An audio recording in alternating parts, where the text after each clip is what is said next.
مفتی صاحب یہ بھی کہا جاتا ہے کہ یزید کے علم و اطلاع کے بغیر جی ابن زیاد نے امام حسین کے ساتھ گستاخی کی.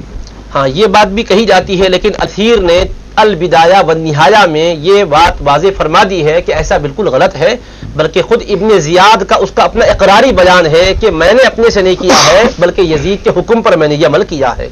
اور پھر ایک بات اگر کوئی یہ بھی کہنا چاہتا ہے کہ اس کے حکم کے بغیر ہو گیا بلا مرضی کے، تو مملکت اسلامیہ میں اگر کسی کا اس طرح سے قتل ہو جائے اور پھر حاکم اسلام کی مرضی شامل نہ ہو تو شریعت کا قانون کیا ہے؟ اس کو سزا دی جاتی ہے اور سارے کے سارے لوگوں کو ان کے کیفر کردار تک پہنچایا جاتا ہے. لیکن یزید نے کس کے ساتھ کیا کیا تھا، کس کو سزا دی تھی، کس کے ساتھ اس نے گرفت کی تھی؟ صرف ایک سیاسی جملہ کہا تھا، ابن مرجانہ کا برا ہو، میں بغیر اس کے بھی امام حسین کے قتل کیے بغیر بھی اس کی خدمت سے راضی ہو جا سکتا تھا، اس نے یہ ایسا کیوں کیا کہہ کر ایک سیاسی جملہ کہا، اسے یقین ہو گیا اس کے بعد مجھ پر دنیا ملامت کرے گی، مجھ پر لعنت برسائے گی، تو لہٰذا ایک سیاسی جملہ کہہ کر تھوڑا سا دکھ کا اظہار کیا. ورنہ حقیقت میں اس کو صدمہ ہوتا تو اس بدبخت کے اس ناپاک چھڑی کی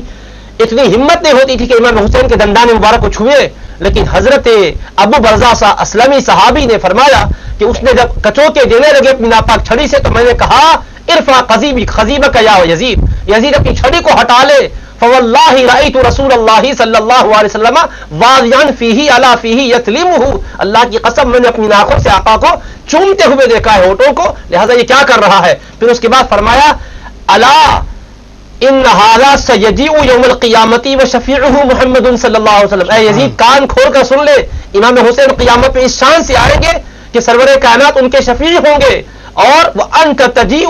وشفیعک ابن زیاد، اور تو اس طرح آئے گا کہ تیرا طرفدار ابن زیاد برنہاد ہوگا. تو اگر یزید امام علی مقام کو قتل کروانے میں، شہید کروانے میں اس کا کوئی رول اگر نہ ہوا ہوتا تو پھر آپ کے مقدس لبوں پر اپنی ناپاک چھڑی کو کیوں پھیرتا؟ اس میں کس کتاب میں ہے؟ یہ بھی علامہ ابن کثیر کی البدایہ والنہایہ میں اور علامہ ابن اثیر کے الکامل میں موجود ہے. تو لہٰذا اس کی یہ حرکت بتا رہی ہے کہ اس کے بغیر یہ ساری کارروائی نہیں ہوئی ہے.